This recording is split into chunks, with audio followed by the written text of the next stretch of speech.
warahmatullahi wabarakatuh. Alhamdulillah wassalatu wassalamu ala Rasulillah wa ala alihi wa sahbihi wa mawalah, amma ba'd. Allahumma la sahla illa ma ja'altahu sahla wa anta taj'alul hazna idza syi'ta sahla. Allahumma 'allimna ma yanfa'una wanfa'na bima 'allamtana wa dhakkirna ma nusina wa ma jahilna wa zidna 'ilma wa fiqha wa 'amala. Alhamdulillah, segala puji bagi Allah. Allah pertemukan kita kembali di pagi menjelang siang di hari Jumat. InsyaAllah ta'ala kita akan mengkaji bersama faedah-faedah yang akan kita ambil dari kisah Nabi Yusuf alaihissalam. Dan kita sampai pada firman Allah di ayat yang keempat. Allah berfirman, A'udzubillahi minasyaitonir rajim. Wa qala al-malik i'tuni bih astakhlisu li nafsi. Dan berkata raja. Dan raja yang dimaksudkan di sini adalah raja yang paling besar. Itulah siapa? Ar-Rayyan ibnul Malik. Adapun raja yang istrinya Zulaikha yaitu Ithfir. Maka berkata raja yang paling besar, I'tuni bih, bawalah Yusuf kepadaku, datangkan dia kepadaku. Astakhlisu li nafsi, aku akan menjadikannya sebagai orang khusus pilihan yang ada padaku.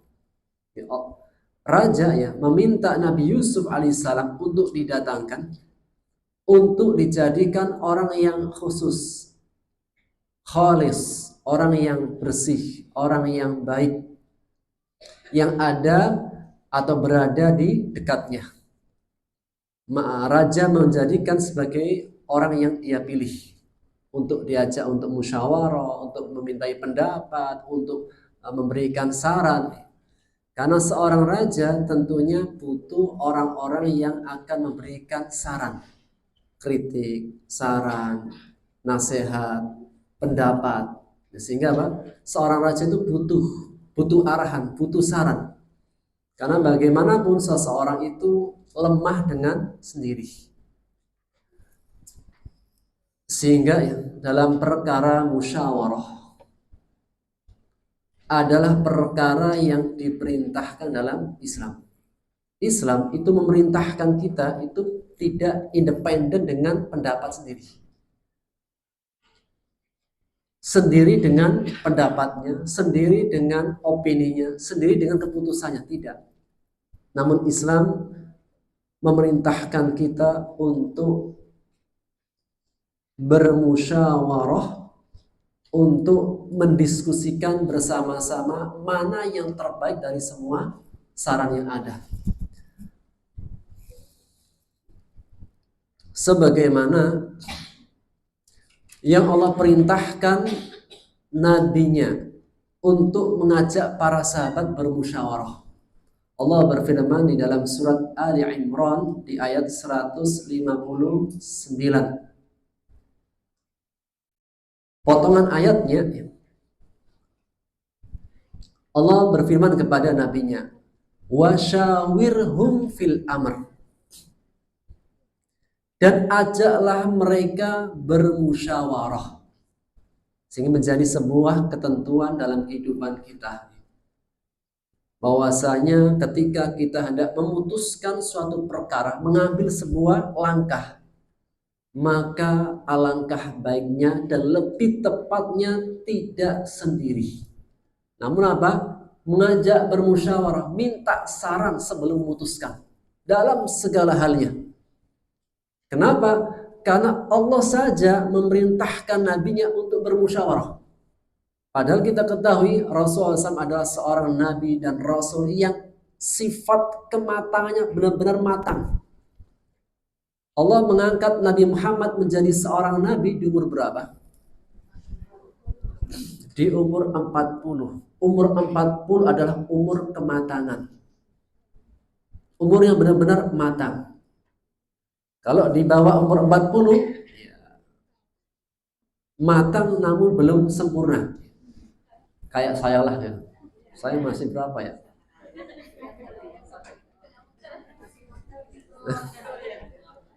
Ya 30-an.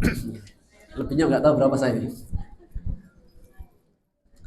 Maka Nabi Muhammad adalah seorang nabi yang ketika dijadikan sebagai seorang nabi umur 40, umur yang matang, sempurna. Antara ilmu dan pengalaman itu sejalan. Terkadang kita itu punya ilmu namun nggak punya pengalaman, atau sebaliknya punya pengalaman tapi nggak punya ilmu.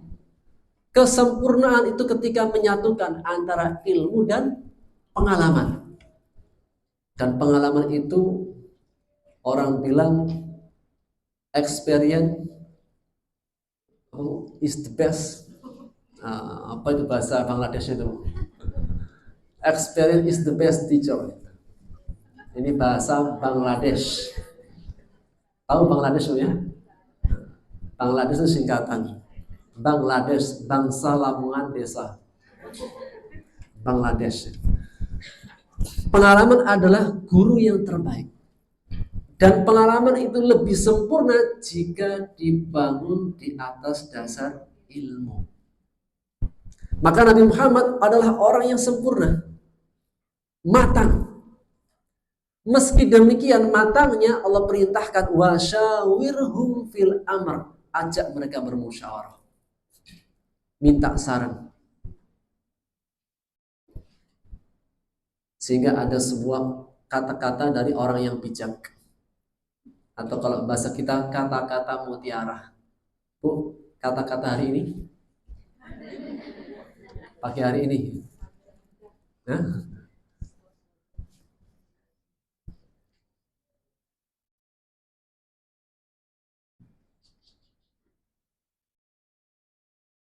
sambil mikir saya bentar.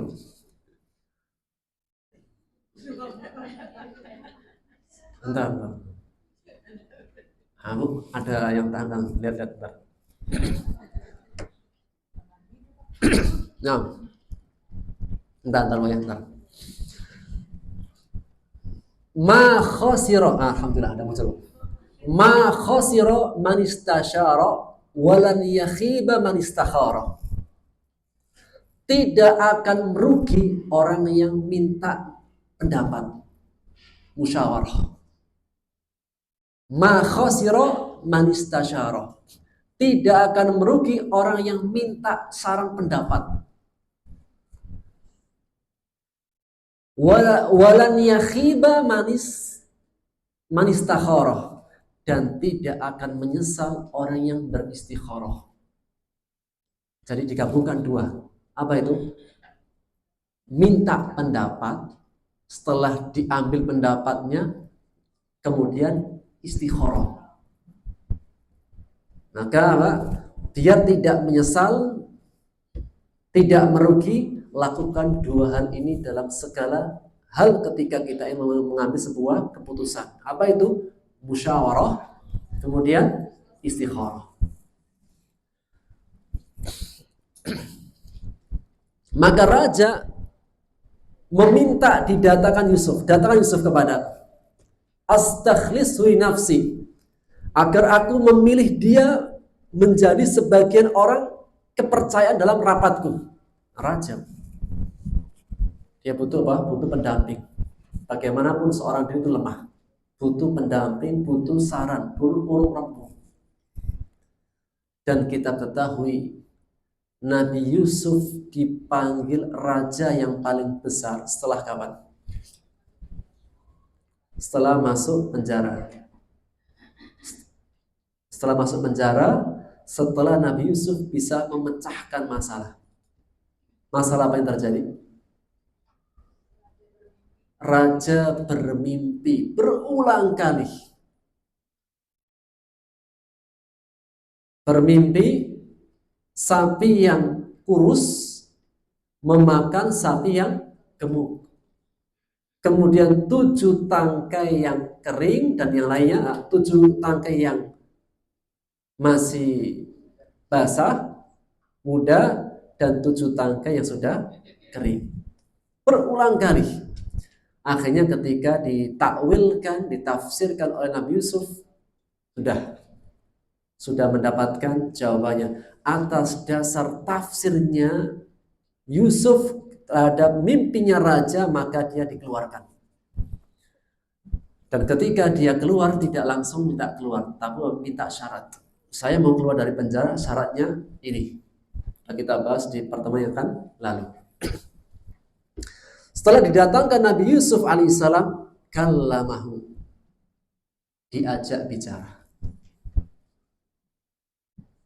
Falamma kallamahu, ketika sudah diajak berbicara, bercakap-cakap dengan Nabi Yusuf alaihissalam, sudah selesai nih, baru berkata, innakal yawma ladaina makinun amin.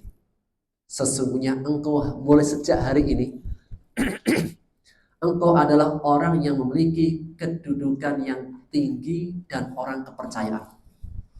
Orang yang punya derajat yang tinggi karena tidak lagi menjadi orang biasa, sekarang menjadi orang-orang khusus di istana.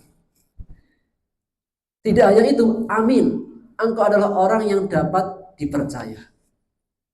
Maka dari ayat ini kita bisa mengambil beberapa faedah. Yang pertama, sebelum menjadikan orang itu punya derajat atau mengangkat dia menjadi orang kepercayaan, diberikan kedudukan, maka pertama yang harus dilakukan adalah memastikan. Dengan cara apa? Diajak berbicara, diajak ngobrol. Kira-kira nyambung nggak ngobrolnya? Kira-kira dia benar-benar orang yang punya ilmu atau tidak? Atau bahasa kita sebelum menerima karyawan, itu tahapannya apa? Persyaratan sudah masuk. Interview. Sebelum apa? Kita meletakkan kepercayaan, interview dulu. Meskipun sudah menyertakan syarat-syarat yang sudah, raja itu sudah punya berita. Orang yang jujur, orang yang baik, orang yang benar, Yusuf. Sejak dia mimpi, itu langsung apa? Tukang pembuat minumnya raja itu langsung memberitahu Yusuf, ayo Siddiq, orang yang baik, orang yang jujur. Namun raja itu tidak hanya sebatas cukup mencukupkan dirinya dengan pengakuan orang lain, sampai dia pastikan kembali lagi. Terkadang kita kan tergesa-gesa ya, diberitahu sifat orang yang baik, oh ya baik, udah selesai. Enggak, raja itu raja. Orang itu jadi raja pasti punya sesuatu, punya kelebihan. Ketika dia sudah memberikan kabar berita, dihadirkan, diajak bicara, nyambung tidak, paham tidak, punya ilmu tidak, itu dengan bicara. Setelah diajak berbicara, dia paham tentang ilmunya, dia adalah orang yang baik, dia adalah, dan seterusnya, baru ditetapkan makinun amin. Dipilih menjadi orang yang punya kedudukan dan orang yang dapat dipercaya. Misalnya, anak ibu punya anak gadis, datanglah seorang laki-laki, langsung terima tanda dulu. Ya, mau diapain dulu? Di interview apanya? Ntar dulu, di interview dulu. Dia ajak berbicara. Mana? Apa program kamu ke depan? Amanah siapa? Gimana riwayatmu? Ya, itu menjadi hak. Karena kita akan menitipkan seorang anak perempuan yang sejak kecil sudah kita asuh, kita jaga baik-baik. Jangan sampai kita memberikan amanah anak kepada orang yang salah. Di antara ikhtiarnya tadi, CV sudah masuk. Setelah sudah masuk, oke. Ajak ulama. Ngapain? Ajak ngobrol. Setelah sudah oke semuanya, sudah minta pendapat, baru apa? Tetapkan.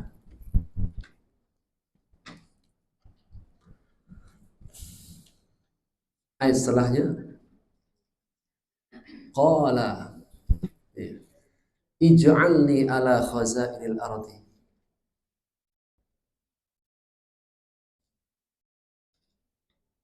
jadikanlah aku sebagai orang, sebagai perbendaharaan, seorang bendahara, apa setingkat menteri keuangan. Kalau sekarang Menkyu ya. Siapa? Menkyu ini siapa? Kenal semuanya.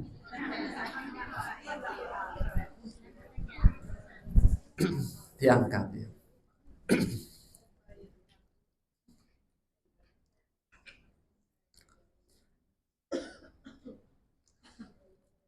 Nabi Yusuf mengatakan ya, ketika Nabi Yusuf dipanggil di istana, diberikan kedudukan dan akan dikasih kepercayaan. Tentunya urusan negara itu banyak, tidak hanya keuangan saja, ada kesehatan, ada makanan, ada keuangan, apalagi pertanahan dan segala-galanya. Maka Nabi Yusuf alaihissalam itu ketika ditawari sebuah jabatan, maka beliau mengajukan. Jadi, raja tidak langsung menempatkan. Wah Yusuf, udah pilih mau jadi menteri yang mana, silahkan. Mas atau raja mengatakan, wahai Yusuf, kamu jadi menteri ini. Enggak.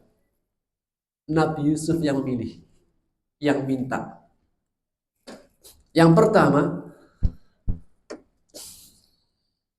meminta jabatan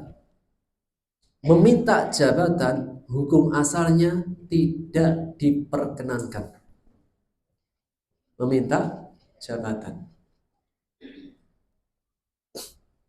Namun di saat tidak ada yang lain, kosong bangkunya,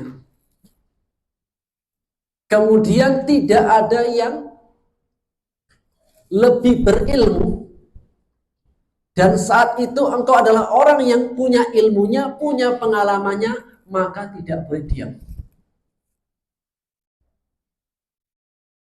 Hukum asalnya tidak diperkenankan. Jika banyak orangnya, banyak yang bisa, maka lebih baiknya tawadhu, tidak menampilkan diri. Namun di saat kosong, banyak yang tidak mampu, atau dilihat-lihat bahwasanya jika dipimpin yang lainnya itu malah buruk, maka orang yang punya ilmu, yang punya pengalaman tidak boleh diam, bicara. Sehingga jika keadaannya kosong, tidak ada yang bisa, atau mereka belum punya banyak ilmu seperti dirinya, maka orang yang punya ilmu, yang punya kemampuan, yang punya kelebihan tidak boleh diam. Yang pertama, sebuah kaidah, ziyadatut tashrif, ziyadatut taklif. Siapapun orang yang Allah kasih kelebihan, maka dia punya tanggung jawab yang lebih. Siapapun yang Allah kasih kelebihan, maka dia punya tanggung jawab yang lebih dibandingkan yang gak punya. Ini kaidah syariat.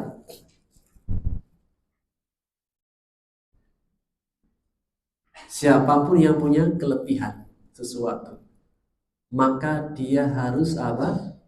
Dia punya tugas, tanggung jawab lebih dibandingkan yang tidak punya. Contoh,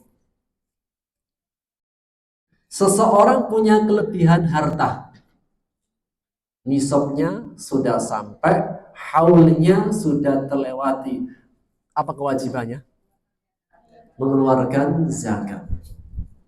Apakah mengeluarkan zakat wajib bagi semua orang muslim? Tidak. Namun wajib bagi siapa? Orang yang punya kelebihan. Yang tidak punya kelebihan, ya tidak wajib. Itulah kaidah apa? Ziyadatut tashrif, ziyadatut taklif.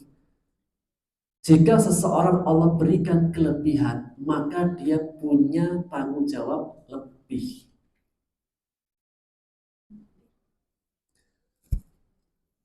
Yang kedua alasannya,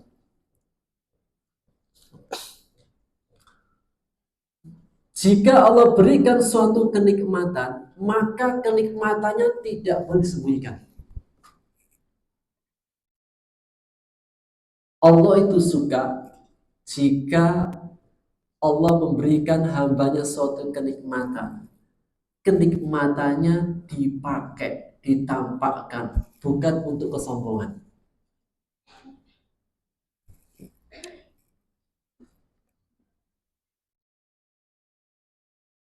Sehingga seorang yang diberikan suatu anugerah tertentu, maka tidak boleh disembunyikan, tampakkan.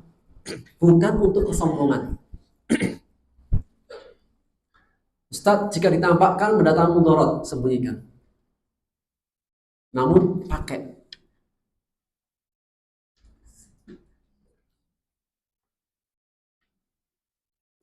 Punya uang bisa beli sepatu dan dia diajak main bola sama teman-temannya.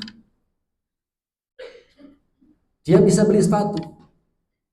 Kalau dia main bola nggak pakai sepatu, kakinya nanti luka. Maka bagi dia keadaan yang terbaik beli sepatu atau tidak? Beli sepatu. Jika Allah berikan kemampuan, gunakan.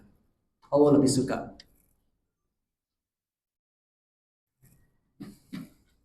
Bukan untuk kesombongan. Allah lebih suka jika seseorang Allah beri kenikmatan dipakai. Maka Nabi Yusuf Allah berikan kelebihan. Apa itu? Tahu ilmunya tentang ekonomi. Bagaimana cara ketahanan pangan, bagaimana mengatur ekonomi, dia paham. Saat yang lainnya nggak paham, maka dia harus menonjolkan, saya bisa. Sehingga Nabi Yusuf asal minta jabatan, dia yang menentukan di tempat yang dia mampu. Hal ini menegaskan ambillah bagian yang engkau mampu. Ambil bagian tanggung jawab yang engkau mampu. Jangan mengambil tanggung jawab yang engkau tidak mampu.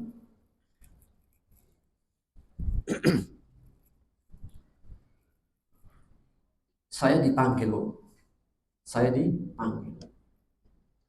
seseorang. Kemudian apa? Ngasih amanah ke saya. Ustaz, alhamdulillah saya bangun 1 hektar bangunan untuk Ustaz. Silahkan dikelola pesantrennya. Saya ambil 1 hektar dibangun utuh, ada lapangannya, kelasnya, masjidnya, rumah ustadznya lagi. Ambil apa enggak? Contoh. Ini contoh. Jangan ibu. Mudah-mudahan, amin. Contoh. Ketika tanggung jawab yang saya mampu, saya ambil. Ternyata Ustadz Afan diralat, ternyata Pak, bangunannya bukan pesantren, tapi apa? Bangunannya buat membuat perobat-obatan, perobat farmasi gitu kan. Maka apa? Ambil apa nggak ambil? Saya itu bukan ahli sekalian saya. Jadi maaf Pak, meskipun apa ini dikasihkan ke saya belum mampu mengemban tanggung jawab ini. Kenapa? Saya bukan ahli di situ. Sehingga ambillah bagian yang engkau punya kemampuan. Jangan mengambil bagian yang engkau tidak mampu. Sehingga ustadz ya, kalau ustadz ya ngurusilah pesantren. Lebih tepat. Jangan ustadz ngurusin farmasi. Nanti Joko Sembung tidak nyambung. Nanti banyak orang yang mati nanti.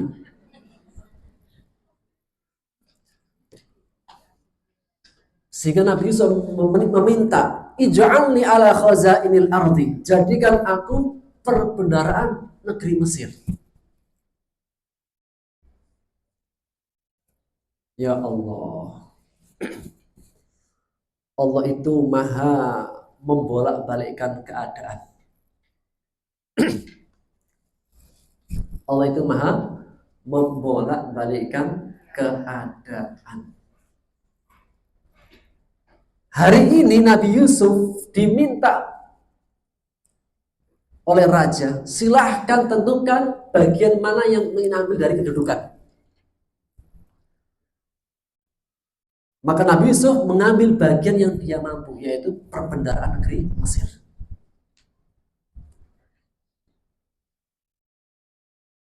Di negeri Mesir menjadi orang nomor satu dalam mengatur keuangan ekonomi dan ketahanan pangan. Jadi masalah ekonomi dan ketahanan pangan jadi satu dulu. Nabi Yusuf menjadi menterinya di negara Mesir. Yang negara Mesir di sanalah dulunya Nabi Yusuf dijual. Nabi Yusuf ketika sampai di Mesir jadi apa? Kisah pertamanya. Budak. Dulunya dia itu menjadi budak, diperjualbelikan itu di Mesir. Karena dia dari Kan'an. Negeri Kan'an itu negeri perbatasan. Siapa negeri? Dia tidak masuk Mesir tapi masih masuk perbatasan. Kayak apa sekarang ya, Mesir dengan Syria, dengan Syam.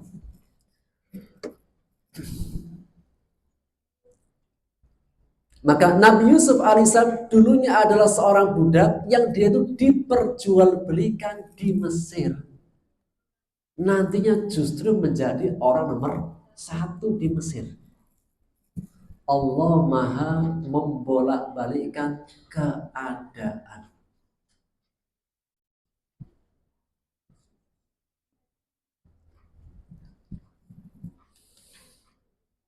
Nabi Yusuf meminta jabatan ketika sudah ditawarkan. Kenapa? Karena dia punya kemampuan, punya pengalaman, punya ilmunya. Sehingga boleh seseorang ketika punya keahlian tertentu, dia menampilkan. Dia ahli dokter, kemudian dia pasang plang. Dikasih nama, dokter siapa? Dokter siapa? Kalau dokter Safar ini kayaknya nyambung nih. Bidan siapa? Di sini ada bidan? Di sini ada bidan? Mana bidannya? Bisa apa? Enggak ya. Maka apa? Dia pasang plang Bu Bidan Fulanah. Nah, namanya adalah Fulanah. Sehingga apa? Silahkan di medsos dipasang namanya chef ya. Atau bidan, atau agar orang tahu, bukan untuk kesombongan, namun untuk memberitahu. Karena siapapun yang Allah kasih anugerah suatu kenikmatan, nggak boleh sembunyikan. Apa tujuannya? Agar orang yang membutuhkan itu bisa minta bantuan.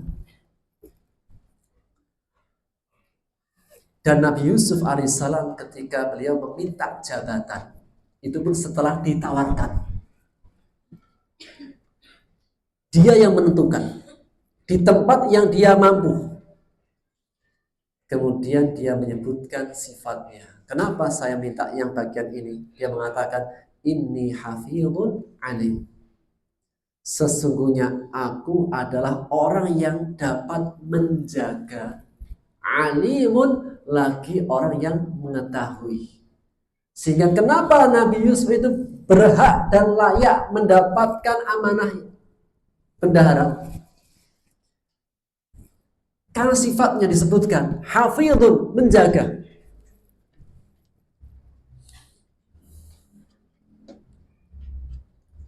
Jika seseorang dikasih amanah, maka orang itu layak mendapatkan sebuah amanah jika dia itu orang yang bisa menjaga. Lawan menjaga apa? Merusak apalagi? Bu, saya titip ya. Titip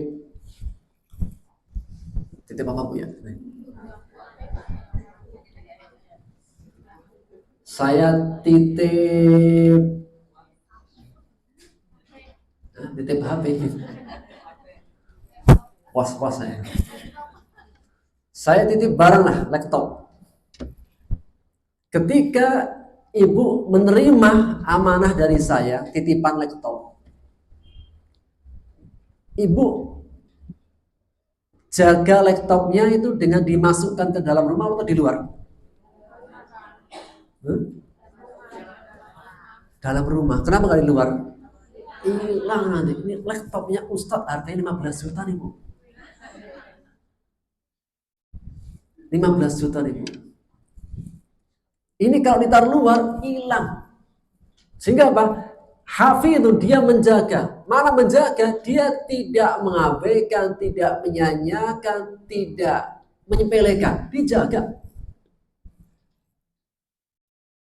Kalau ada debunya, dibersihin, ditaruh tempat yang aman. Itulah menjaga. Sehingga mana menjaga adalah dia itu punya jiwa menjauhkan dari semua yang dapat merusak. Kan ada orang itu yang apa istilahnya Bu ya? Masa bodoh, nggak punya tanggung jawab, menyepelekan. Dikasih amanah udah dibiarin ya, semuanya dah terserah. Punya anak, anaknya main kemana saja terserah. Dia tidak punya apa? Tidak punya prediksi. Ini kalau anaknya main di pinggir kali bisa kecemplung. Kalau kecemplung hilang nanti. Ini kalau main di luar jam-jam segini nih, nggak ada orang, nggak ada satpam, ini bisa diambil. Ada. So.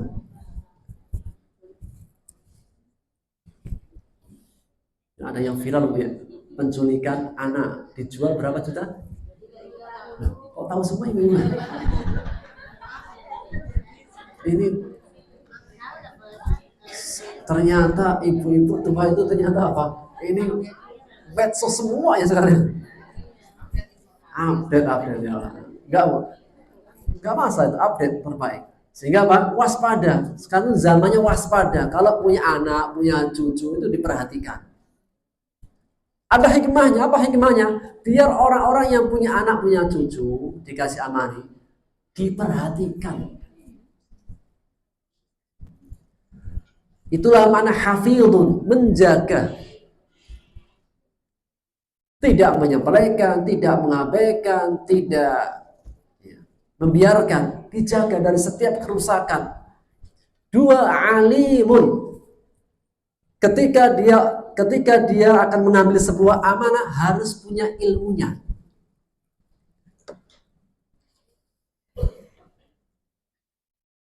Rasulullah Shallallahu Alaihi Wasallam bersabda dalam hadis riwayat Ahmad, Daud dan yang lainnya dari sahabat Abu Hurairah, beliau menegaskan,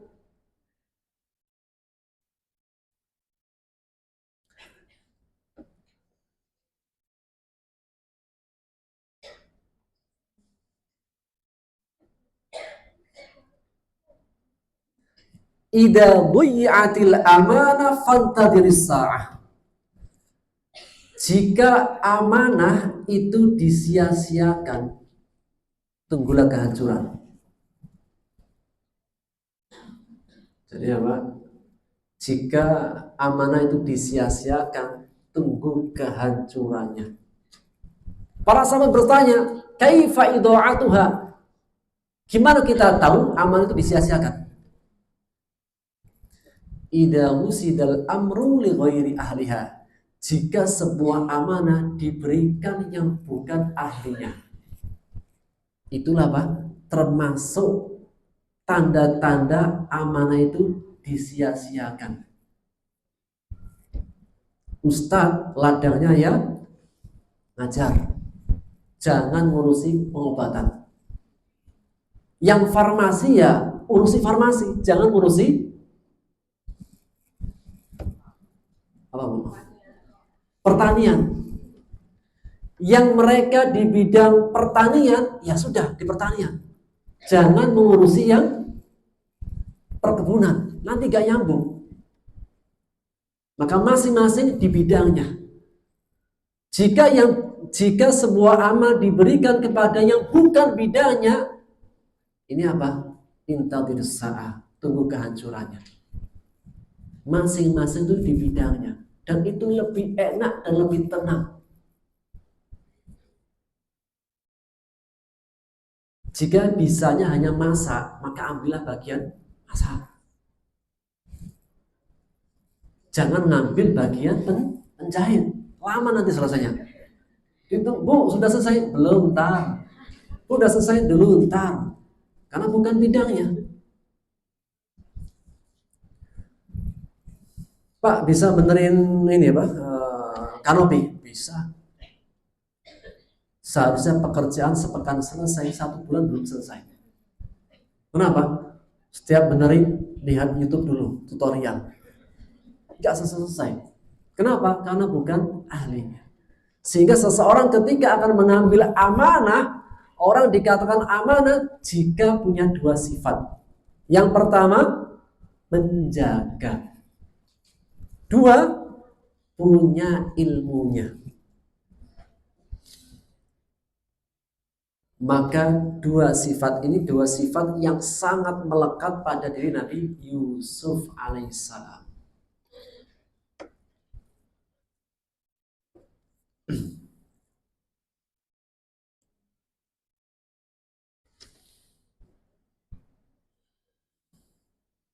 Sebutkan 2 sifat orang yang layak diberi amanah dan menerima amanah. Apa? Menjaga dan punya ilmu. Kalau dia orangnya suka mengabaikan, menyepelekan, jangan dikasih amanah. Jika dia bukan ahlinya, nggak punya ilmunya, jangan dikasih amanah. Sampai dia adalah orang yang punya perhatian, menjaga, dan punya ilmunya dalam bidangnya. Kalau tidak, tunggu kehancuran. Ayat setelahnya, wa kadzalika makkanna Yusuf. Demikianlah kami berikan kedudukan kepada Yusuf di muka bumi. Yatabawwa'u minha haitsu yasha. Dia bisa bertempat tinggal dimanapun yang dia kehendaki. Setelah menjadi menterinya, menjadi rajanya Mesir, masih raja kecilnya. Tadi kita sebut di awal, ada raja besar, ada raja kecil. Kalau sekarang ini apa? Presiden sama menteri. Setelah di Mesir menjadi menteri, mau di tempat manapun bisa menterimu. Datang saja, disambut dengan meriah, dihormati, dimuliakan. Pak Menteri mau duduk yang mana? Kalau ada menteri gimana? Kira-kira diajak ke warteg apa ke sederhana? Menterimu. Hah?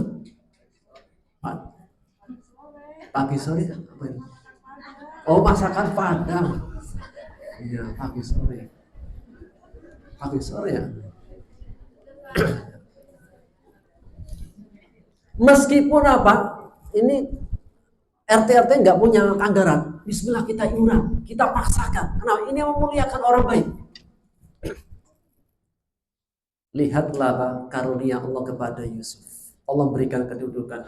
Dulu ketika datang ke Mesir, budak itu bebas, merdeka atau terbatas? Terbatas. Ketika datang ke Mesir, kemudian dipenjara. Orang yang dipenjara, merdeka, bebas atau terbatas? Terbatas. Saat diberikan kekuasaan oleh Allah, Allah yang berikan. Maka kami yang ngasih kedudukan Nabi Yusuf. Yatabawwa'u minha haitsu yasha. Dia bisa kemana saja bertempat sesuai yang dia kehendaki. Menteri. Allah mengatakan nusibu birahmatina man nasya. Kami berikan rahmat kami kepada siapa yang dia yang kami kehendaki. Jadi yang memberikan Nabi Yusuf kedudukan rahmat Allah. Nabi Yusuf alaihissalam sebelum Allah berikan kedudukan di Mesir, dan Nabi Yusuf beda. Kalau menteri-menteri yang lain keluar biasa-biasa aja, orang itu nggak terlalu tertarik. Tapi kalau Yusuf yang keluar itu semua langsung datang, kemudian langsung menghormati. Beda, aura itu beda. Karena Allah memberikan kedudukan di hati manusia sebelum kedudukan di bumi. Nabi Yusuf itu performanya luar biasa. Sebelum dia itu punya kedudukan menjadi menteri, kedudukan di negeri Mesir, Nabi Yusuf itu sudah ada di hati manusia. Semua orang yang bergaul dengan Yusuf itu senang, mendapatkan ketenangan, kenyamanan. Pokoknya kalau dekat Nabi Yusuf pasti dapat kebaikan, berkah orangnya.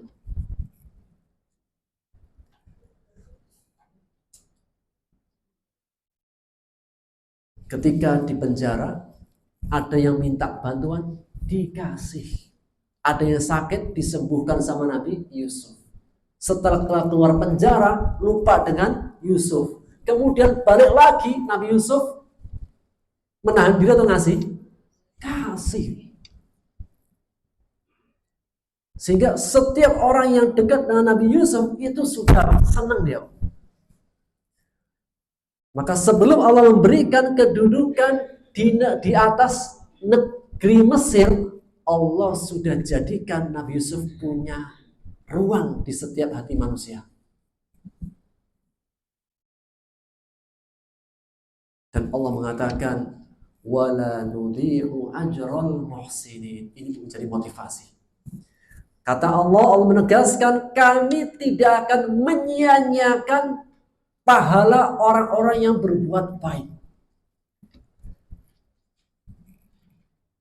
Kami tidak akan menyia-nyiakan perbuatan baik. Kita berbuat baik kepada manusia.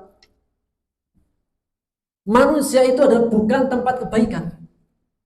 Jadi kita itu berbuat baik kepada manusia. Manusia itu bukan tempat kebaikan yang utuh. Terkadang kita berbuat kepada seseorang, ketika membalas dengan keburukan. Orang bilang air susu dibalas dengan air tumpah. Kita memberikan kebaikan, kita dibalas dengan keburukan.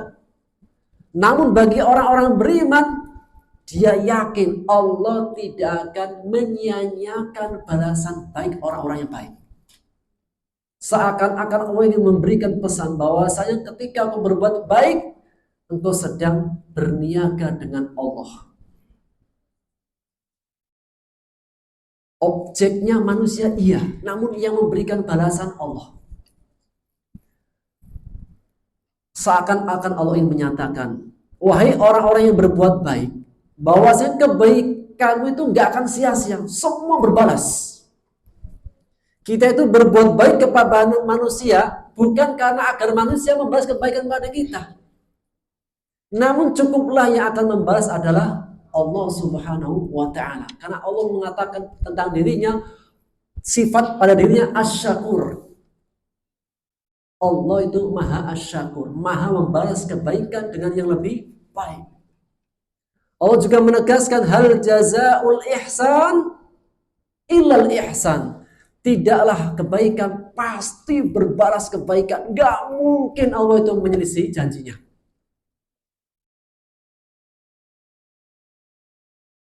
Wala nudhi'u ajral muhsinin. Semua kebaikan-kebaikan yang Allah berikan kepada Yusuf karena kebaikan Yusuf yang dulu.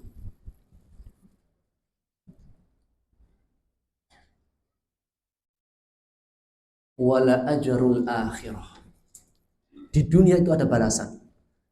Setiap kebaikan yang kita lakukan di dunia itu pasti berbalas kebaikan.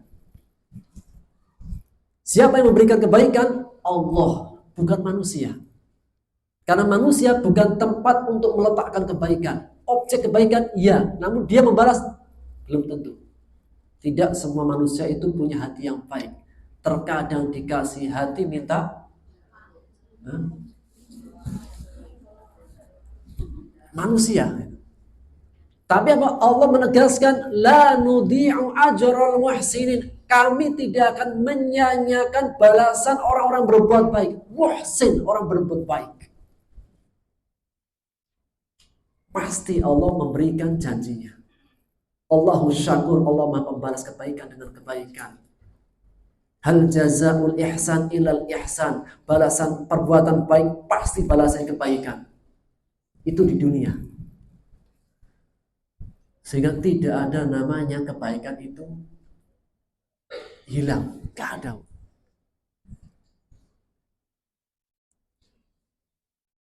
Dan lebih besarnya wala ajrul akhirah. Dan balasan di akhirat khairun, lebih baik. Menunjukkan setiap kita berbuat baik di dunia pasti ada balasan kebaikan.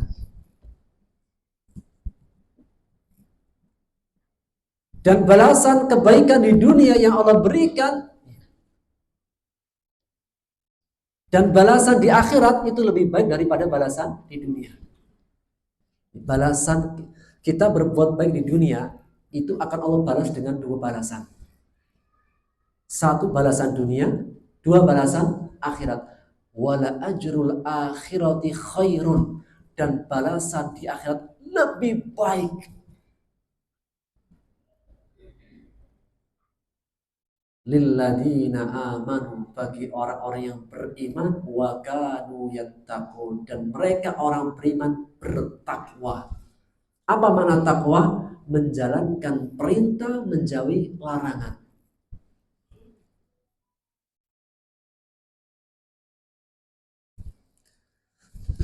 Kalau kita buka Bu ya,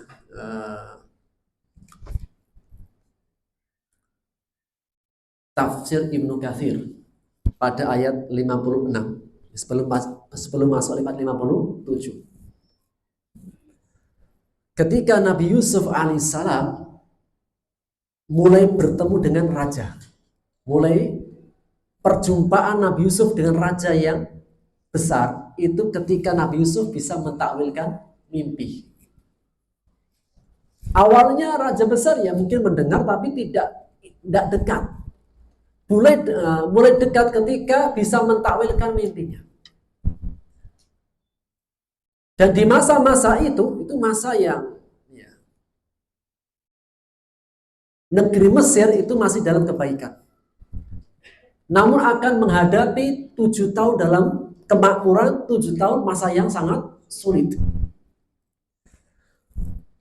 Maka di masa-masa kebaikan, masa-masa yang masih dalam kemakmuran. Jadi apa? 7 tahun masa kemakmuran, 7 tahun masa yang sulit. Maka di masa-masa 7 tahun yang makmur, itulah di ayat ini. Nabi Yusuf dipanggil oleh raja. Kemudian dikasih kedudukan. Kemudian menjadi perbendaharaan negeri Mesir. Mulai punya kedudukan. Dan di masa-masa itu,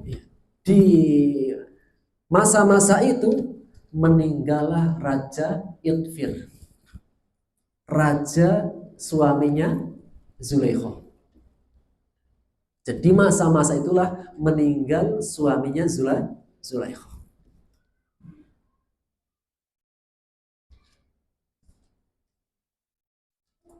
Maka ketika meninggal Raja Zulaikha,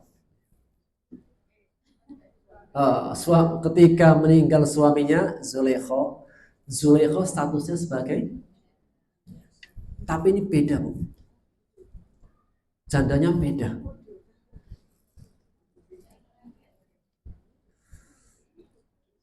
Ketika raja besar ini melihat Zulaikha ini bukan sembarang perempuan yang punya kecantikan dan punya nasabnya itu raja-raja, punya kedudukan cantik. Maka raja yang besar menikahkan Zulaikha dengan Yusuf alaihissalam. Ketika menikah dengan Nabi Yusuf alaihissalam, mendapati Zulaikha adra, perempuan yang belum pernah tersentuh oleh suaminya. Kenapa? Karena suaminya inin. Nah, sebagian mengatakan inin, laki-laki yang inin, laki-laki yang apa itu? Impotent, yang ya, punya penyakit. Sehingga semenjak menikah dengan Zulaikha belum pernah menyentuh Zulaikha.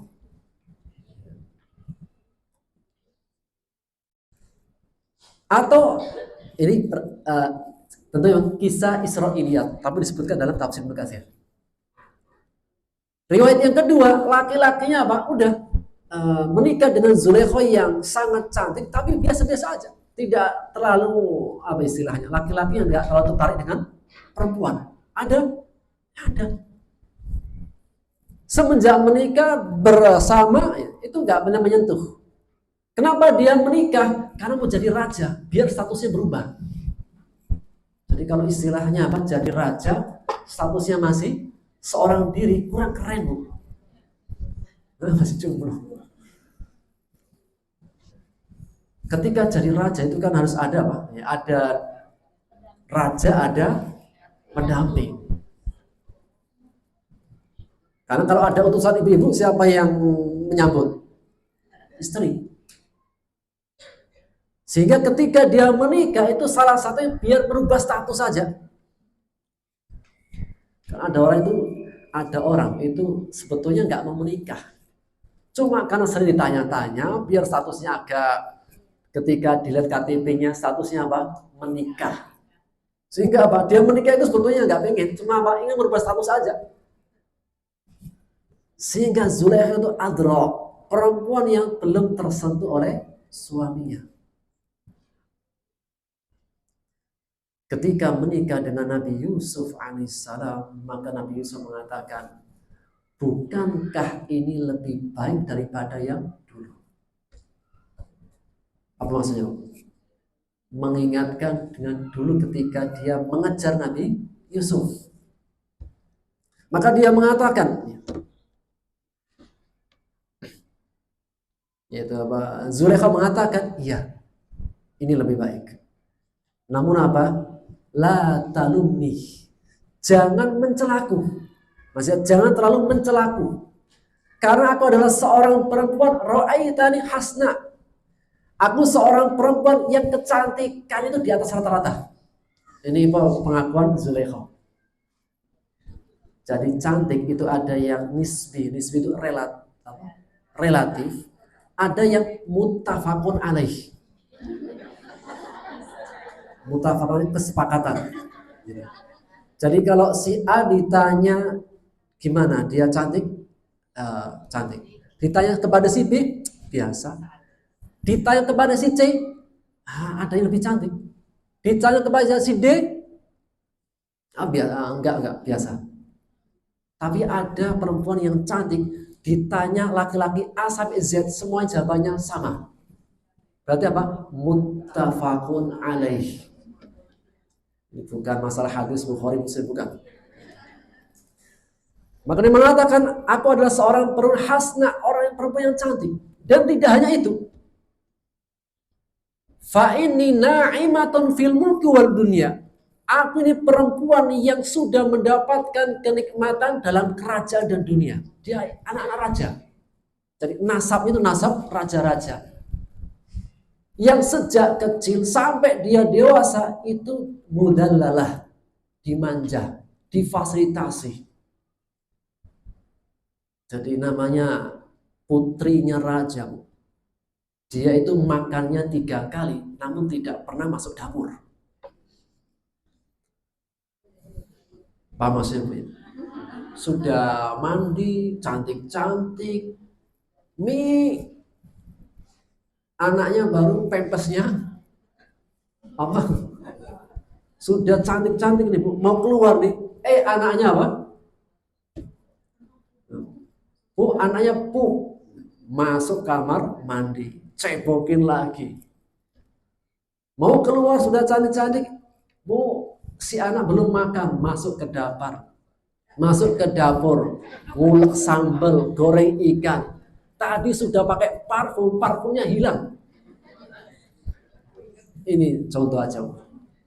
Maka Zulaikha na'imatun fi mulki wa dunia, penuh kenikmatan dalam kerajaan dan dunianya. Jadi kalau Anda kata baju itu kayak makan, baju pagi ada sendiri, baju siang ada sendiri, baju malam ada sendiri. Itu kalau anaknya raja. Kalau enggak anaknya raja, Bu, bajunya yang pagi, siang, sore, ya itu aja. Itu pun apa sudah 5 tahun yang lalu masih dipakai.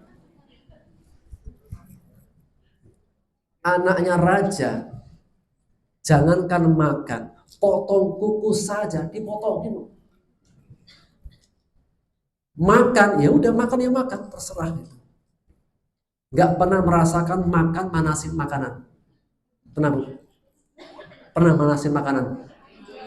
Dari tandanya bukan anak raja. Jadi kalau bikin acara makanannya masih berlimpah dibungkus, ini tanda-tanda bukan anak raja. Sudah gitu ditaruh kulkas, besoknya masih diangetin, lebih nyata lagi lah. Bu, gitu ya? Nah, sama, Bu. Zulaikha enggak. Sehingga dia itu Masya Allah gitu kan. Hasna, kecantikannya mutafakun alaih. Sejak dulu sudah penuh dengan kenikmatan. Ketika menikah dapatnya laki-laki yang tidak pernah menyentuh. Kemudian ketika dalam satu istana punya anak angkat yang sangat cakep, ganteng. Seperti dirimu wahai Yusuf, Allah berikan ketampanan. Siapa perempuan mana yang tidak tersakiti? Maksud, karena mau memiliki gak bisa, kan sakit. Sehingga apa? Karena sudah tidak tahan, tiap hari melihat. Kalau sekali-kali melihat orang ganteng, itu sebulan bisa lupa. Tapi kalau tiap hari, pagi lihat, siang lihat, pulang dari kantor lihat, mau pergi kantor ketemu lagi. Akhirnya apa? Yang awalnya nggak ada suka jadi mulai timbul rasa suka. Itulah cilok. Terkadang cinta itu mulai timbul ketika apa? Iya. Ini ceritanya cucunya nyertai neneknya. Sehingga apa? La talumni, jangan mencelaku. Itulah keadaanku. Kemudian Nabi SAW mengatakan, ya ini apa? Jauh lebih baik yang Allah berikan kepadamu. Dan juga apa? Lebih baik untukku. Karena sejak awal Nabi Yusuf pun ingin, ya, dalam ayat yang kita bahas, walaqad hammat bihi wa hamma biha laula ar-ra'a burhana rabbi. Ada dua tafsir. Tafsir yang pertama bahwasanya ketika Nabi Yusuf melihat tanda dari Allah, maka Nabi Yusuf langsung tidak ada keinginan dengan Zulaikha. Ini tafsir pertama. Sehingga apa? Tidak sampai Nabi Yusuf itu ada keinginan rasa cinta dengan Zulaikha. Ini tafsir pertama. Setelah melihat bukti kuasa Allah. Tafsir kedua, enggak. Ada rasa itu. Nabi Yusuf ingin, Zulaikha juga ingin. Namun Allah selamatkan Nabi Yusuf. Kenapa? Selama cintanya bukan halal, belum yang dihalalkan, maka Nabi Yusuf tidak akan melakukannya. Karena di antara kesempurnaan iman ketika seseorang mencintai karena Allah dan membenci karena Allah. Rasulullah SAW bersabda tentang makna kesempurnaan imannya. Dalam hadis yang diriwayatkan oleh Abu Dawud dan Ibnu Majah dari sahabat Abu Umamah Al-Bahili, Rasulullah SAW bersabda, "Man ahabba lillah wa abghadha lillah wa a'ta lillah wa man'a lillah faqad istakmalal iman." Barang siapa yang mencintai karena Allah, dia suka, cakep Ustaz, suka, Namun apa? Selama bukan menjadi yang halal, maka dipalingkan. Maka dia mencintainya, itu cintanya diletakkan karena Allah. Selama belum dimiliki, maka dipalingkan. Dan ketika membenci pun karena Allah. Dia membenci fulan-fulana itu bukan karena atas asas kepribadiannya, namun karena Allah. Dan ketika dia memberinya motivasinya karena Allah. Ketika tidak tidak memberinya pun karena Allah. Maka harus mengatakan sungguh telah sempurna imannya. Iman yang sempurna ketika rasa cinta, benci, memberi dan menolak semuanya karena Allah. Demikian juga apa yang dilakukan oleh Nabi Yusuf alaihissalam.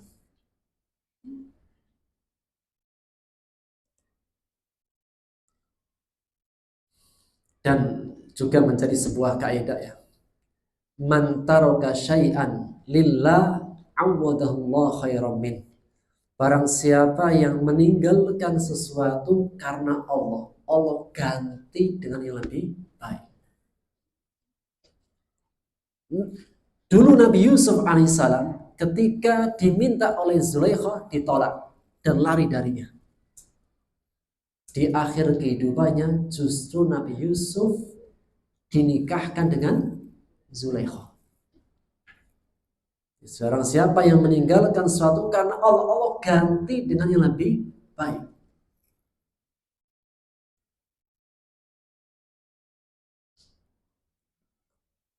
Seperti kisahnya Ummu Sulaim. Ummu Sulaim itu punya suaminya yang luar biasa baiknya. Ketika suaminya meninggal, itu suaminya pernah mengajarkan, wahai istriku, jika engkau mendapatkan ujian, maka bacalah doa ini. Doa apa itu?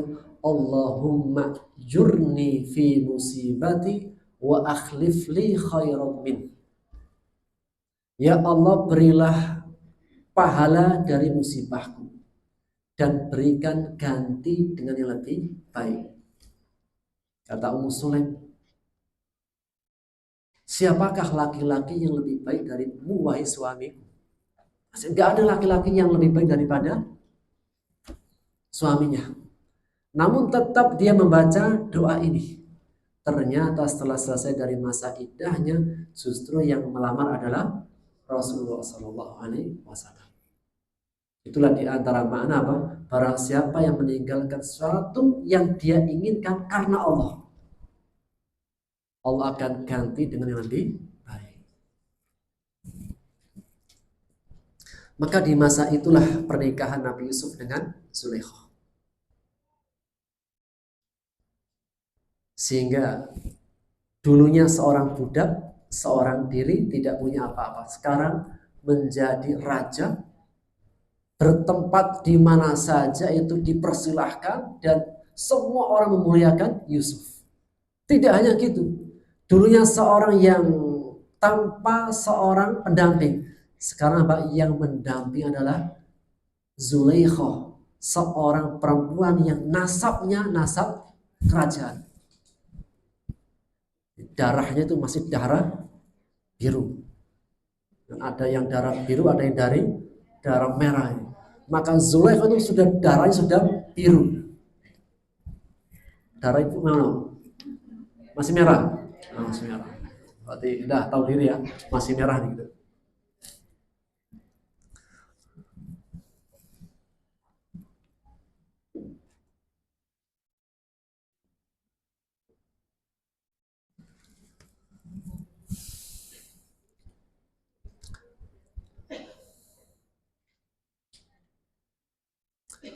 Fudail bin Iyad, seorang kalangan tabi'ut tabi'in ya. Fudail bin Iyad memberikan komentar dalam tafsir Ibnu Katsir yang beliau kutip. Dia mengatakan,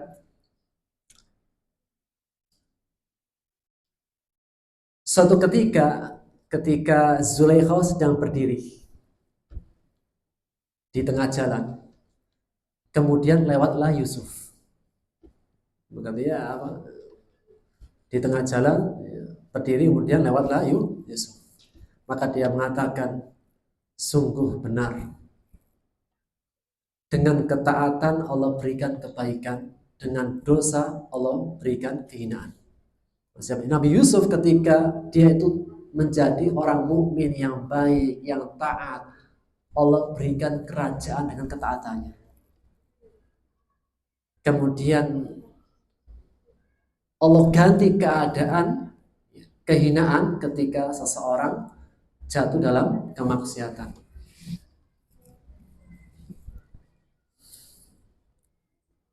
Maka di tahun itu adalah tahun kemakmuran.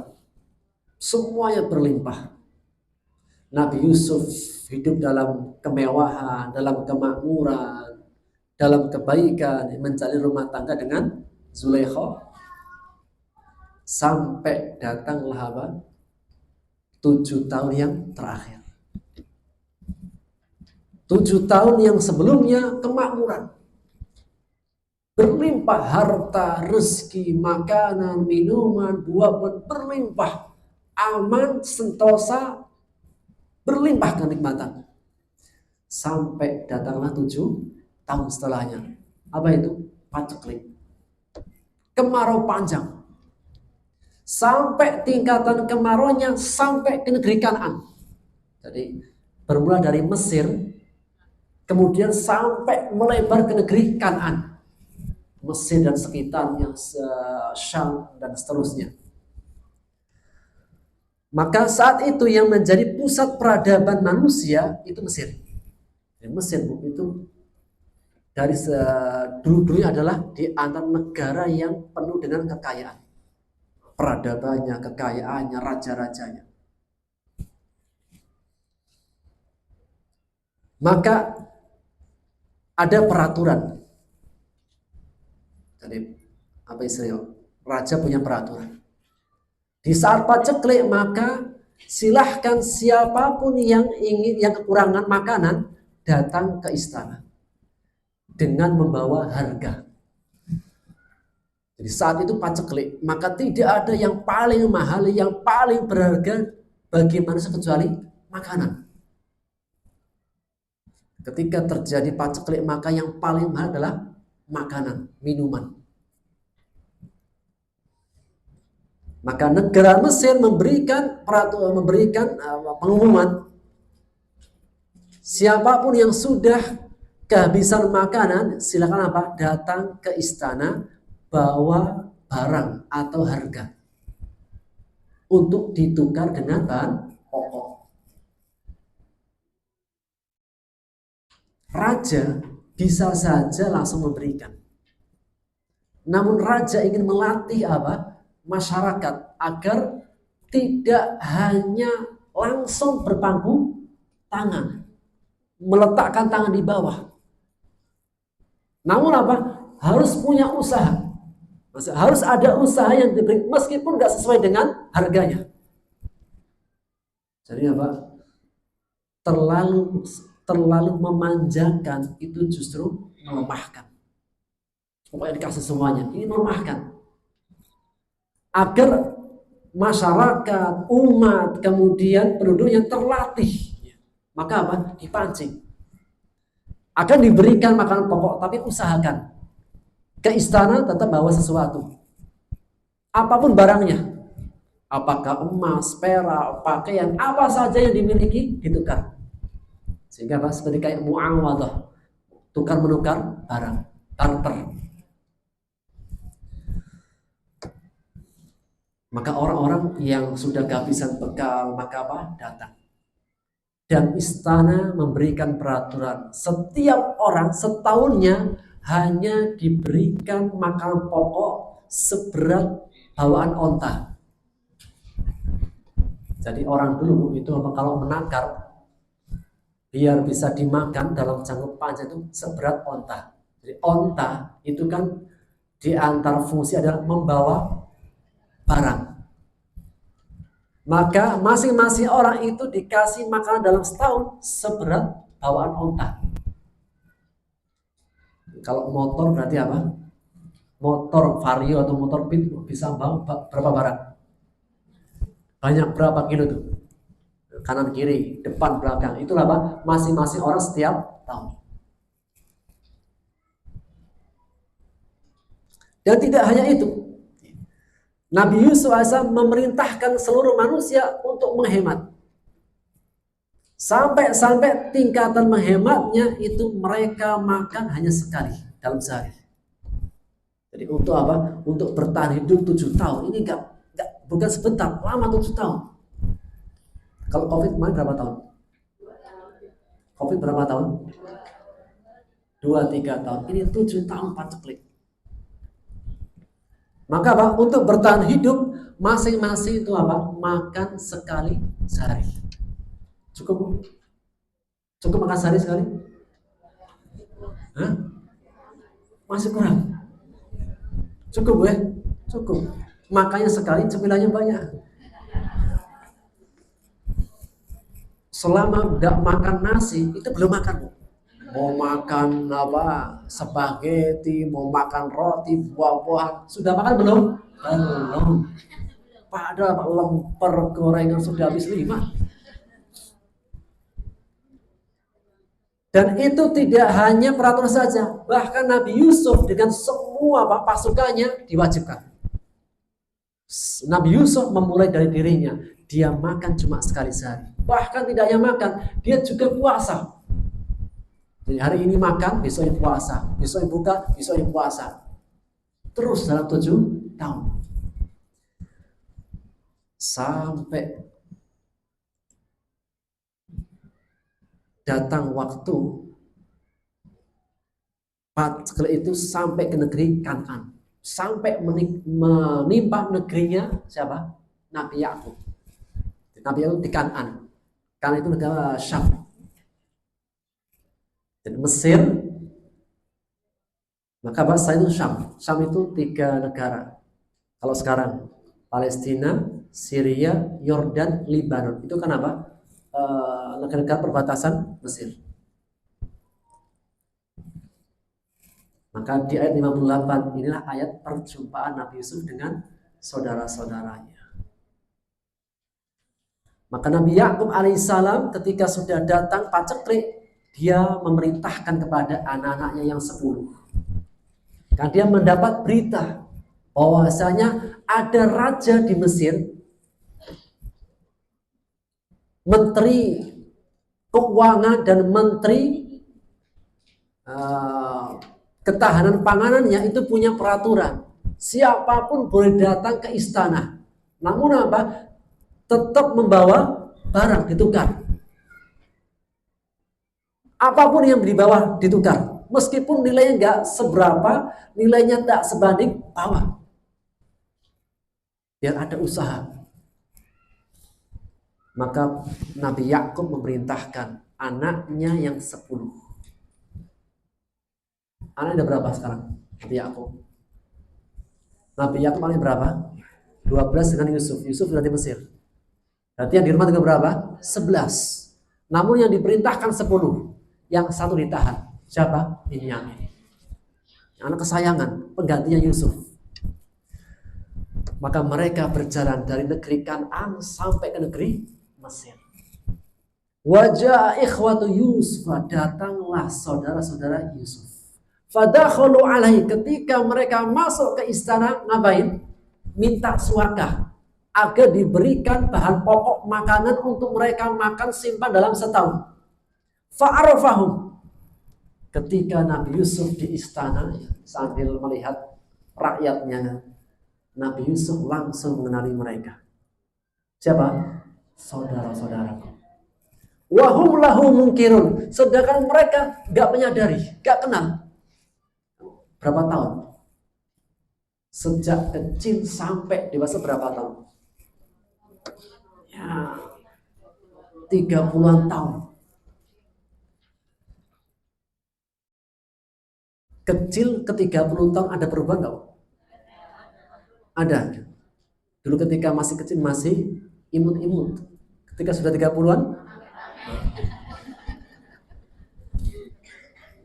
Kita aja kalau pulang kampung itu kadang pangling kita. Oh, antum dulu yang itu ya? Oh iya, kita pangling itu baru berapa tahun? 10 tahun, ini 30 tahun. Maka Nabi Yusuf tetap mengenal mereka, menunjukkan apa?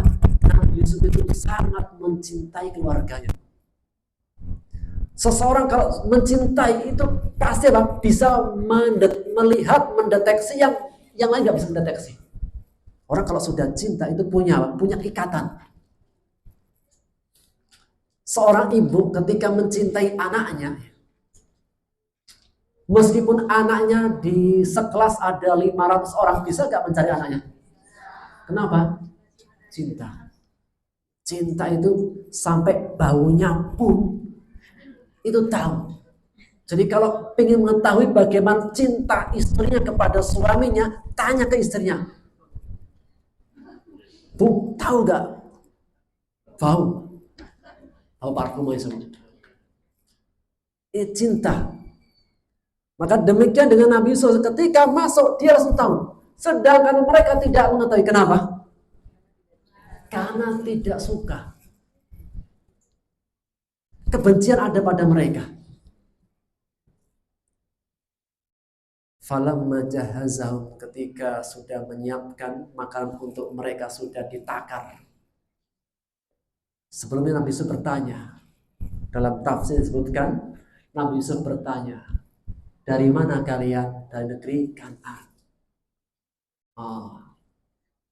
Kami dari negeri Kan'an. Mereka menceritakan, kenalan, ta'aruf. Kami dari negeri Kan'an, anaknya Nabi. Siapa? Yakub. Dan kami punya 11 saudara. Nabi Yusuf tahu 12, berapa? 12, sudah tidak diakui. Kami datang 10 orang, yang satunya masih di rumah. Padahal siapa yang menakar dia? Yusuf. Punya 12 saudara, yang diakui cuma 11. Karena waktunya sudah habis. Yang 12 nanti.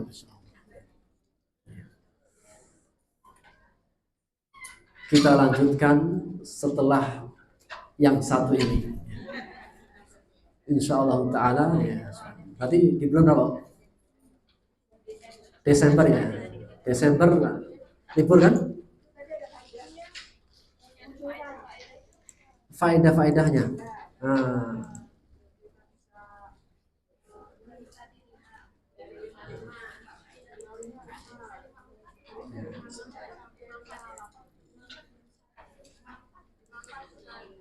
Ya. Sudah habis kan?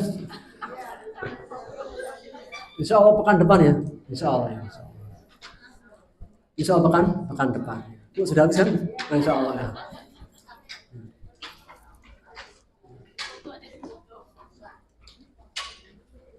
Insya Allah ta'ala di bulan yang akan datang, di bulan Desember. Semoga Allah berikan kita semuanya umur yang panjang. Allah berikan keberkahan kita. Kita akhiri dengan doa kafaratul majelis. Subhanakallahumma wa bihamdika asyhadu an la ilaha illa anta astaghfiruka wa atubu ilaik. Assalamualaikum warahmatullahi wabarakatuh.